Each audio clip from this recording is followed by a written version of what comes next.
So you found the skeleton. How would you tell it's a dinosaur? You personally, how would you decide? Well, interesting question. I don't know. I'd have to do some research on this.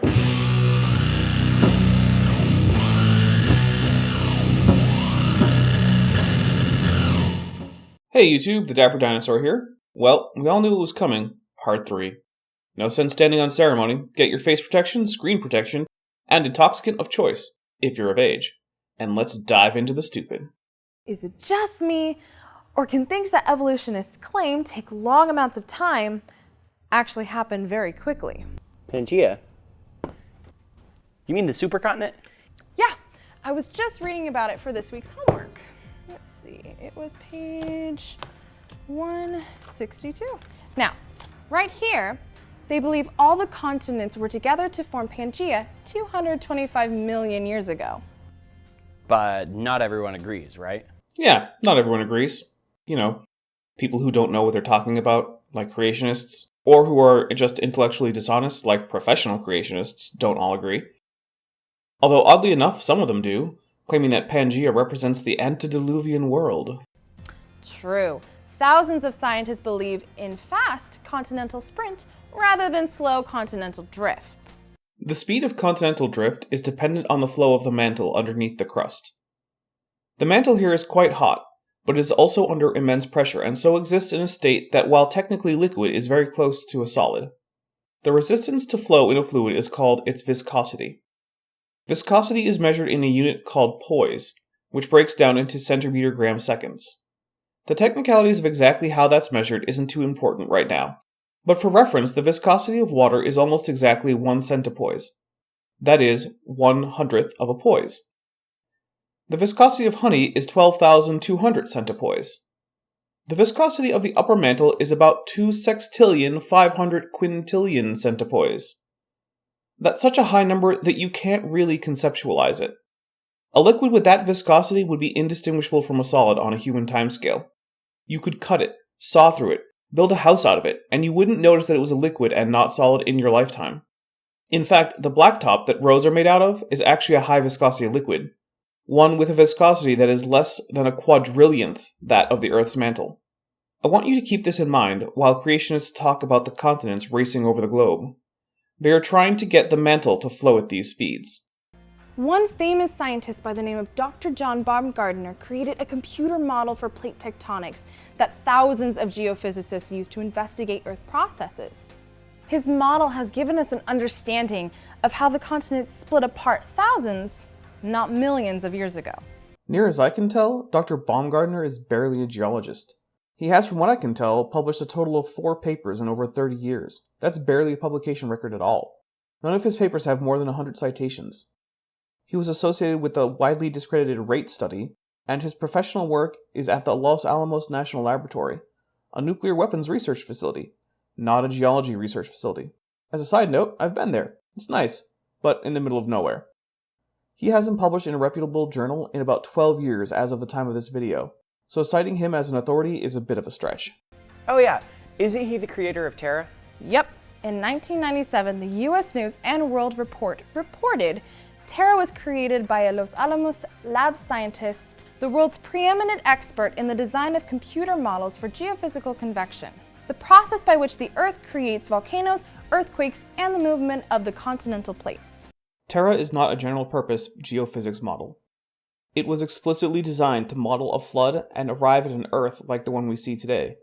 Like all creationists, Dr. Baumgartner set out with a conclusion in mind, designed a model to fit that conclusion, and then touted his model as evidence for his conclusion.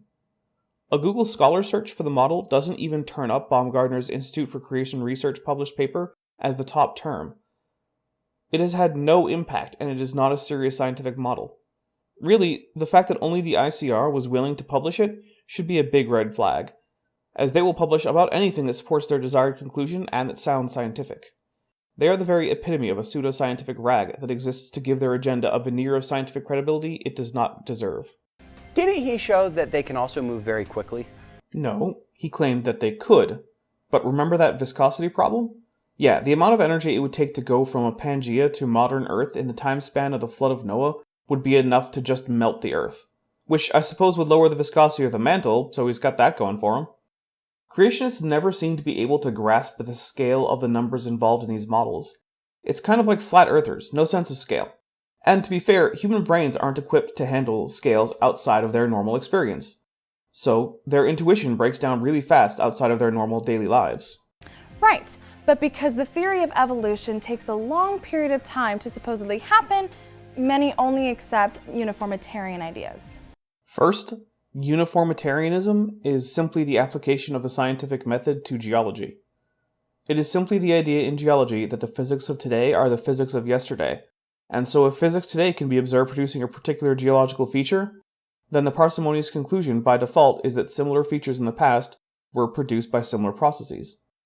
Would creationists simply have us say that there's no correlation between physics now and in the past? I mean, they in fact would like that, since it's the only way to make a young Earth and special creation fit reality. That is, if reality isn't really all that real. But second, uniformitarianism was proposed by James Hutton in 1788. The theory of evolution, as we now understand it, was proposed in 1859, while its predecessor, Lamarckian evolution, wasn't formulated until 1800 or so, and wasn't really a firm idea until well into the 1830s. So, no, uniformitarianism isn't there to support evolution, it predates evolution.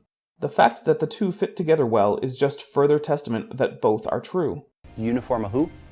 Oh, it defines it right here. Let's see. Geologists make inferences based on the principle of uniformitarianism. This principle states that the same processes that operate today operated in the past. So they can determine the rate at which a river is currently cutting through a canyon and then use that to determine how old it is? No, that would be stupid. They look at the evidence of erosion higher up in the strata to see what kinds of erosion were going on. They look at things like sediment deposited at the mouth of the river to see how much there is and how far it spread. They look at things like former riverbeds that might have been from the same river on the previous course. They look at how erosion-resistant higher layers above the current riverbed are. It's not nearly so simple as looking at the current river, seeing its current erosion rate, and then just fitting a line to that, and there you go. Now you know how old it is by when the erosion level intersects with 0 on the x-axis. Do creationists really have this low an opinion of geologists? Correct, but what this principle refuses to take into account is the major catastrophic events of the past. You're wrong. You're so wrong. Wrong, wrong, wrong, wrong. Wrong, wrong, wrong, wrong. You're wrong. You're wrong. You're wrong. No, it doesn't, because modern catastrophes occur. And when we see the effects and causes of them, geologists can recognize such events in the geological record. That's why many features in the geology of Earth are explained by catastrophes. Perhaps the biggest such example are the Siberian traps, the record of the most devastating volcanic event in the history of life on Earth, when a continent-sized area of land simply opened up, letting lava flood over a huge portion of the Earth's surface, creating clouds of toxic fumes, rapid ocean acidification, climate change that makes the current climate crisis look mild, and resulted in the extinction of nearly everything alive anywhere on Earth. If that's not catastrophic geology, I don't know what would be. Even many evolutionary geologists are starting to recognize the importance of regional catastrophes in understanding the geologic features on Earth. That's not news. Okay. So, our textbooks say that rock layers take a long time to form. Some kinds of rock form slowly, others rapidly. It depends. Those flood basalts from the Siberian traps probably formed quite quickly, but fine-grained shale can only form in slow-flowing water very slowly as it settles to the bottom and is compacted. It turns out the geologists know that not all rocks form at the same rate. Weird, right? Professionals in the field already took relevant information into account. It's almost like the last 300 years of scientific research weren't just wasted. Have you heard about Mount St. Helens? Yeah. Okay, well, I haven't watched this yet, but I'm going to predict that we're going to hear her use the igneous rock and ash layers that formed after the eruption as evidence that sedimentary rocks can also form quickly, ignoring that sedimentation and the deposition of igneous material are completely different. She might also even point out that there's a canyon that formed, if by canyon we mean a largish ditch that's mostly straight, and that cut through soft, recently deposited ash, but maybe I'm wrong. during the 1980s eruptions at Mount St. Helens, 200 layers of rock were deposited in 3 hours. Entire river systems were carved in a matter of months, right through 700 feet of hard rock. So far, so good. I might just get this prediction right. Examples like this cause geologists to rethink some of their previous ideas. and give biblical creationists great models for the flood of Noah's day. Odd. She didn't even try to make the rapid rock formation argument. Without that, you haven't even made an argument, Jane. Rivers can cut through rock fast, especially if it's soft, which it was and which you lied about. So why bring this up at all? It doesn't help you get deposition of sediment any faster than geology normally says. So imagine what a worldwide flood would do. It would leave global graded bedding layers, salt the earth, cause the extinction of all multicellular life, most unicellular life, result in spillways all around the earth, and absolutely not result in canyons like the Grand Canyon in northwest Arizona. Okay, I imagined it. Now let's see how you imagine it, without knowing anything about geology on which to base your fantasy. Exactly. So, here it says, these rock layers in the Grand Canyon were laid down over millions of years and were then slowly washed away by the river, forming a channel. That's uniformitarian thinking again, isn't it? Yup, if these rock layers took millions of years to form, then the bottom rock layers would be hard and brittle. Wait, why? Rocks don't just get brittle as they age. Rocks aren't your grandmother's hip bone before she took that slip in the bathroom getting out of the tub. That's not how rocks work. By the time the ones at the top would be deposited. But near Grand Canyon, all the layers are bent together. If they were bent together, well, they were hard. Snap. Yep, I guess it's a good thing that rocks under pressure can undergo plastic deformation, even if they are hard and relatively brittle. See what I mean? If you're going to fantasize about the flood, you need to start with a background knowledge of geology. Of course, doing that would show you why the flood of Noah doesn't and can't explain any feature of the Earth's rocks. But hey, that's just the price of not being wrong. The rocks didn't shatter like they should have. They must have been bent together while they were soft and pliable. The whole stack. No. That means they were all deposited at about the same time. What? No, it doesn't. Why would it mean that? It means that they were under pressure at the same time for a long time. This isn't hard. If they were all soft at the same time and got pressed together, they'd have mixed and we'd get more of that graded bedding, not stratified layers not arranged by size or density. Not over millions of years. So what about the canyon itself? Well, if the river slowly carved the canyon, then we should see all the material piled up in a river delta. But it's completely missing. In fact, about 1,000 cubic miles has been eroded to form the Grand Canyon. Where did it all go? If the canyon was slowly eroded by the Colorado River, an enormous delta should be found at the mouth of the river where it empties into the Gulf of California. But the delta only contains about 1% of the eroded material we would expect if the evolutionary explanation were true. Well, it's not missing. It's just mostly well into the Gulf of Mexico, which is currently bigger than it was in the past. It covers more than 3,000 square miles and is more than 3.5 miles deep in places. The modern river delta is just a tiny portion of the total deposition area for sediment from the Colorado River. Further, at various times the river and the canyon flow the other way. So much of the sediment was deposited into the Pacific Ocean, rather than the Gulf of Mexico. Unless it was carved by a massive catastrophe, which carried all the material away. That's what I think. Away to where? The sediment would still be somewhere. Floods don't just make sediment disappear. They aren't magic, although I guess the flood of Noah would have to be magical. Check out what it says about fossils in our biology book. Even if an organism lives in an environment where fossils can form, the chances are slim that its dead body will be buried in sediment before it decays. So, animals have to be quickly buried in sediment so its cells can be preserved and then replaced by the surrounding minerals. This is mostly correct. Although environmental conditions can make this quickly covered mean over the course of years, not days. For example, the bottom of an anoxic lagoon or a sandy desert can preserve a body for years, allowing sediment to build up on top of it, whereas in an oxygen-rich swamp, it may take a flood to get sedimentation to happen quickly enough for any fossils to form at all. Okay, so check out this fossilized clam. You have fossilized clams in your purse. Yeah, they hurt my pocket. Anyway, so what happens to a clam when it dies? No more homework? No. They open up and their two shells separate. But this clam was fossilized before it had a chance to fall open or be pulled open by a scavenger. No, it didn't. That clam is in fact open. Although I do appreciate that it's actually a clam, and not a brachiopod, something that most creationists don't even know isn't a clam despite being in a different phylum. When clams die, their muscles relax, as you'd expect. It turns out that bivalves use muscles to hold their shells closed, and that open is the relaxed position. But when a clam dies, and the muscles relax, the shell doesn't splay open. That requires various tissues to be ripped. Something you'd know if you ever shucked oysters or clams. In opening the shells to 90 degrees or in taking a shell off, you have to tear the tissues of the animal.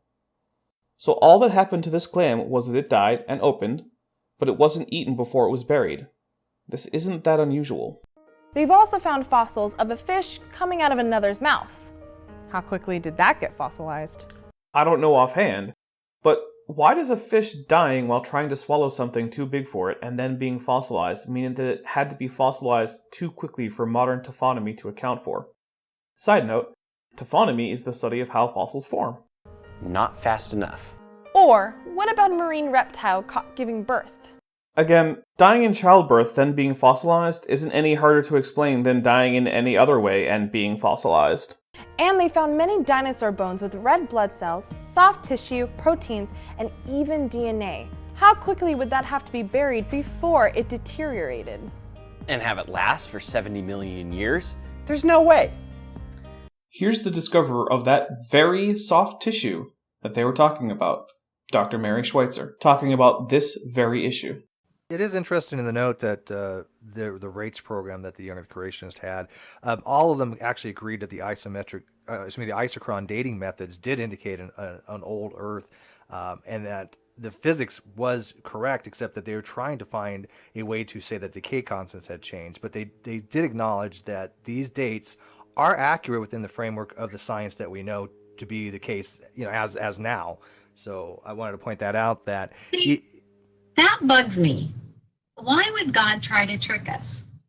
That's a question we've asked them before. That's really demeaning. It's like, okay, we're going to give you a brain and we're going to make a world of order, because order is something God's known for. He's rational. He's consistent. So we're going to make this world of order, and then, wow, we're going to trick you by saying that all the rules that you can figure out with your brain no longer apply. But I don't buy that. God's not the deceiver in this. And I think that young Earth creationists have to be really, really careful when they sit there and try to manipulate the data to support their worldview. That is not science. When I wear my science hat, I don't have beliefs. I have only data. It's very boring. Data can only do two things. It can either support or fail to support, or disprove. I guess that's three. We really appreciate your time today for sure, but is this going to be how science is dealt with by arguing with individual creationists with their web pages? I can't. I'm sorry, but I can't. It's a waste of my time. It's a waste of my energy. And I think it does not honor God to go down that road and follow that lineage. It's not important. If these guys would take half the energy that they spend trying to prove that the world is young and use it to change the world around them, feed the hungry, take care of the kids, get the cats off the street, anything, that our world would be so much better. But they waste so much time and energy and effort on disproving that the world is old. It's not a salvation issue. Get over it. That is such a wonderful answer. I get really frustrated sometimes because there's so many things that are so much more important than this. And it's like they're stubbing their toe on a toenail. And there's so many things that this energy could be used to a greater good. And I think, again, tripping on this stupid little issue does not in any way honor God. What are they trying to do? It bugs me. It really bugs me because it's a huge waste. Can I say it's dinosaur DNA? No, I can't, because it can be anything else on the planet unless I have sequence. And sequencing the DNA we pull out of our bones has so far proven to be impossible. So can I say I've got DNA in my bones? Yes. Can I say whose it is? No. I can't say yes. I can say the data support the presence of DNA using 4 different lines of chemical evidence. Does it say whose DNA it is? No. Do we have blood cells? No, we do not have blood cells. I don't have the data to support that. We have round red structures that localize to the blood vessel channels. They have the morphological characteristics of blood vessels. They have a chemical makeup similar to what you'd expect blood cells to have. And I've never figured out why people are more focused on these little red blood cells than they are on the osteocytes, which are way cooler. But all of these could have been fossilized during the worldwide flood. No, because quite a few of them were deposited in environments that absolutely were not the result of a flood. Plus, there just wasn't a worldwide flood. Right. Noah's flood would create many of the rock layers that stretch over entire continents and bury millions of creatures for us to find as fossils today. No, it would create global layers of graded bedding, something that doesn't occur. It would also cause continent-scale spillways, something else we don't see. And fossils would be arranged quite differently if they were mostly the result of a single flood event. Nothing in geology, and I want to stress this, nothing at all is remotely compatible with the idea of a global flood. It doesn't take millions of years to form fossils. It can happen rapidly under the right conditions. Okay, but it usually doesn't, and you haven't even given reasons why most of your examples of unusually rapid fossilization were in fact rapid. Well, that's all I have for this section. So, I'm also going to call the video here. Look out for part 4 because this stuff is too stupid for me to ignore. Thanks for watching. But before you go, I'd like to take a few moments to thank my patrons, especially my $20 patrons, Bob Knob and Res Instance. All of my patrons are helping me produce these videos by helping me get better equipment and software. If you'd like to help, head over to my Patreon. I have tiers starting as low as $1 a month and every bit helps. If a monthly donation isn't right for you but you still want to help, please visit my merch store or my Amazon wishlist. All links are in the description. Even if you can't help monetarily, your reviews and comments help more than you know. So please, if you're not already subscribed, go ahead and smash that subscribe button and hit the notification bell so you always know when there's new Dapper Dino content. Again, thanks for watching. I'm the Dapper Dinosaur. So you found the skeleton. How would you tell it's a dinosaur? You personally, how would you decide? Well, interesting question. I don't know. I'd have to do some research on this.